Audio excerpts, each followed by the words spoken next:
পেয়েছে, এখন ওই পাথরে হাত দিয়ে ঘষা লাগছে, একটা দৈত্য বাহির হয়েছে। দৈত্য বাহির হওয়ার পরে দৈত্য বলতেছে, মালিক কি চাই? তা বলছে কি চাই মানে? তা বলছে আপনি যেটা দুইটা করে হবে। কয়টা? দুইটা করে হবে। তা বলছে তাহলে আর দরকার নাই, আমার একটা হবে, প্রতিবেশীর দুইটা হবে, দরকার নাই। এখন উনি সুন্দর করে গামছায় করে মুড়িয়ে বাড়িতে নিয়ে গেছে। নিয়ে যাওয়ার পরে স্ত্রীকে বলতেছে যে এটা সুন্দর করে রেখে দাও, তবে ঘষা যেন না লাগে।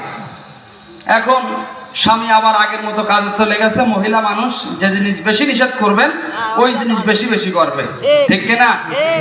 এখন স্ত্রী ওই জিনিসটা নিয়ে আসার পরে ওই পাথরে ঘষা দিয়েছে। ঘষা দেওয়ার সাথে সাথে দৈত্য বাহির হয়েছে। বাহির হওয়ার পরে দৈত্য বলতেছে, মালিক কি চাই? তো বলছে কি চাই মানে? বলছে আপনি যা চাবেন তাই দেওয়া হবে আপনাকে। এখন ও আর জানে না যে পাশের বাড়ি ডবল ডবল হবে। এখন ও চাইছে যে আমি 20 ঘরে আর থাকতে পারবো না, আমার একতলা বিল্ডিং করে দিতে হবে। এখন ওর একতলা হয়েছে, পাশের বাড়ি দোতলা হয়েছে, ও আর জানে না। এখন ও ওই মহিলা মানুষ তো চাওয়ার কোনো শেষ থাকে না, বিভিন্ন রকম চাই, ঠিক কিনা? এখন ও ওর মতো সোনা দায়না গয়না টাকা পয়সা সব চা শেষ।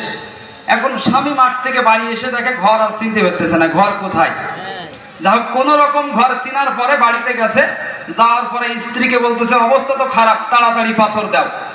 এখন পাথরটা দিল, ঘষা দিল, দৈত্য বাহির হলো। হওয়ার পরে বলতেছে মালিক কি চাই? তা বলছে কি চাই মানে? আমার একটা চোখ কানা করে দাও। এখন ওর যদি একটা চোখ কানা হয়, পাশের বাড়ি আর কারো চোখ থাকবে?